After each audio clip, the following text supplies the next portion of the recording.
Professor Sweet here, public health journalist from Croaky. We're attending the Congress of Aboriginal and Torres Strait Islander Nurses and Midwives Conference on the Gold Coast, and very pleased to have with us Professor Roianne West from Griffith University, who's just given a very strong keynote presentation. Roianne, could you please introduce yourself and where we are, and then we can have a bit of a yarn. My name is Roianne West and I'm a Kalkadoon woman from northwest Queensland where Mount Isa now resides, Melissa, and we are on the land of the Yugambeh peoples, and I wanted to acknowledge the Kumbameri Ngunnawal language group upon which the First Peoples Health Unit was created. Great. And in your presentation, I guess one of the standout messages was that we really need to build the numbers of Aboriginal and Torres Strait Islander nurses and midwives. Can you tell us where we're at with that at the moment, and what are the ways forward? Unfortunately, we're not doing really well if you look at it at statistics. However, there are some solutions that have already been established that could be used as parallels in mainstream nursing supply and demand workforce. So I undertook a PhD in 2009 which set out to develop a model of excellence specifically to do that.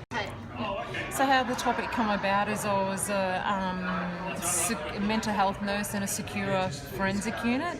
In that unit had 32 beds, and of those 32 beds, 30 were Indigenous males, which is obviously quite a profound statistic. But one of the things I observed as a clinician is the way in which I interpreted symptoms and presentation of those symptoms was in the context of culture as opposed to in isolation. But the consequences of this is that they were often symptoms were misinterpreted, so it had clinical ramifications, not only just cultural ramifications, misdiagnosis, over-medication, just to give you some examples. So my original PhD was actually questioning whether Indigenous patients were prescribed higher dosages of psychotropic medications in mental health. When I started to read the literature, what I realised as one of the potential strategies was by increasing Indigenous nurses working within the mental health sector. So to work within a mental health sector, you need to be moving into postgraduate qualifications in mental health. When I looked at the statistics of Indigenous nurses graduating from universities, it was going to be a very difficult task to get Indigenous nurses going into postgraduate qualifications when you had very small numbers that are coming out of undergrad. So I wanted to ensure my work was current, and unfortunately looking at postgrad was probably a little further down the path than looking at undergraduate, hence the reason I then looked at completion rates for undergraduate nursing students across the country.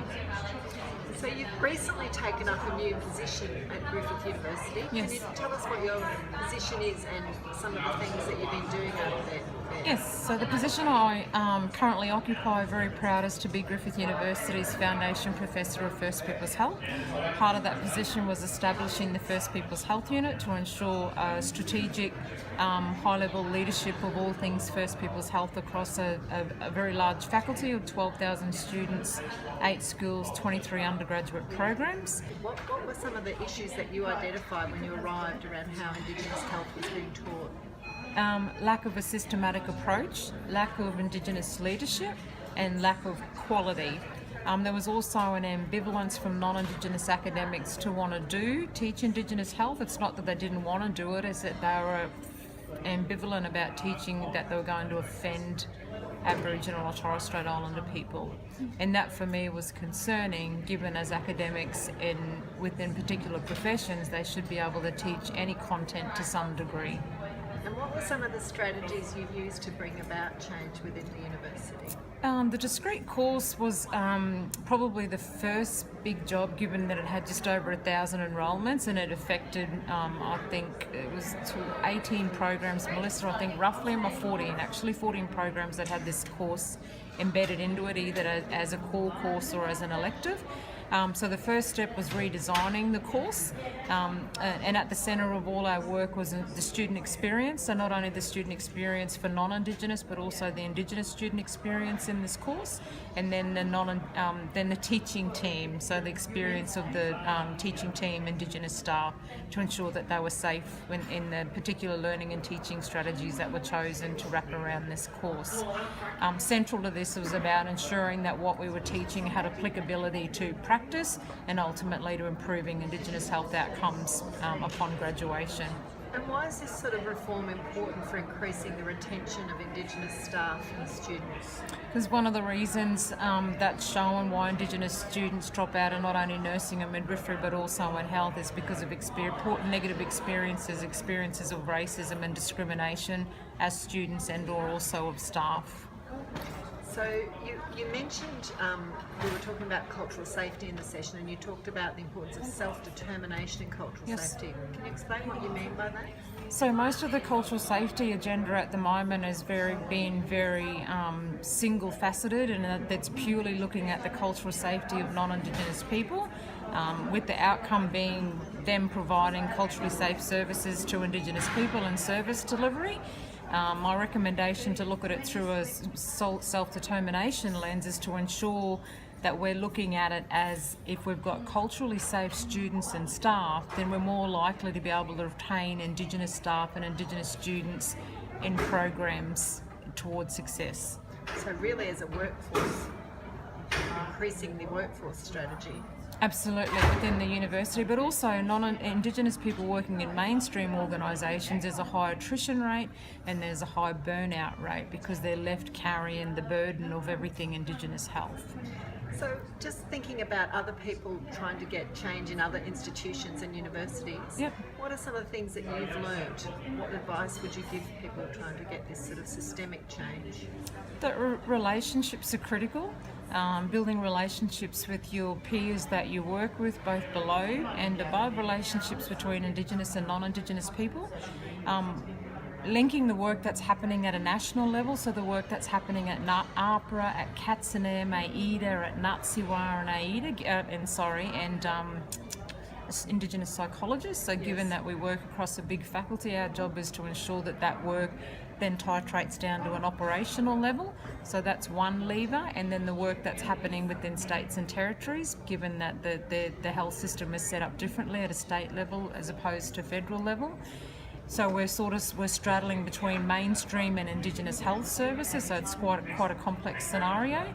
So you need to identify what your levers are and what's the language that's going to get you the most influence. So if I was to go and just say, I think this is really important to do because you've got a social responsibility, that often doesn't work. If you say that this work is really important because you've got program accreditation 5.1, 6.2 and 7.3 as an example that pertain to Indigenous peoples and Indigenous health, and we want to work with you to be able to demonstrate that speaks much. So if you can find the language that they speak and then have good strong relationships, well then that tends to work, Melissa. And we had at the launch of the conference the launch of the Linman Network. Yes. What are your reflections on that? I mean, where would you like to see Linman go? What do you think would be some of the key issues for it to achieve? I think the piece of work with Linman is really exciting. In particular, one of the challenges that we have with core courses that are generically across groups, so they're multidisciplinary, is that specific disciplines are still unable to make the connection between this particular content and their profession. So Linman contextualises Indigenous health and cultural safety to nursing and midwifery specific, and that's really important to do.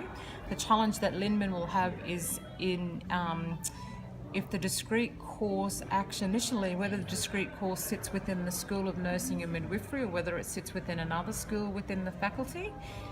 Working in a discrete course sort of gives you a discrete piece of work to work on, whereas integration means that you're working with one convener and one program head, whereas with integrating Indigenous health curriculum, you're working with many course conveners across many campuses, so it's a little bit more complex and a lot more relationships to having to build into that. You said you've had, was it 9 publications in the last 2 years? Yes. So could you give us a sense of what they cover? Just people watching this who might want to go and find out more. Yeah. So I'm very happy to say that one of the publications was the final publication from my PhD. So there were 9 publications in my PhD, and I completed officially in 2012. And once you submit your PhD, you sort of don't look back, and it was only last year that the final publication came out. That was actually a really nice piece, and probably one of the reasons that I struggled with that piece is because it was a qualitative and narrative analysis of Indigenous nursing student stories of success. It was a beautiful piece in that it created a plot line and also a storyline of resilience, of strength, and of connection to be able to speak to other Indigenous nursing students across the country. Since then, our work around cultural capability, and I spoke to that today, was the development and validation of the cultural capability tool. The second paper, that was with the midwifery cohort, and the second paper was actually that tool being utilised across the whole faculty. And the third paper now is we're starting to look at cultural capability, comparing across each of the programs that are enrolled to see if there's any distinct characteristics.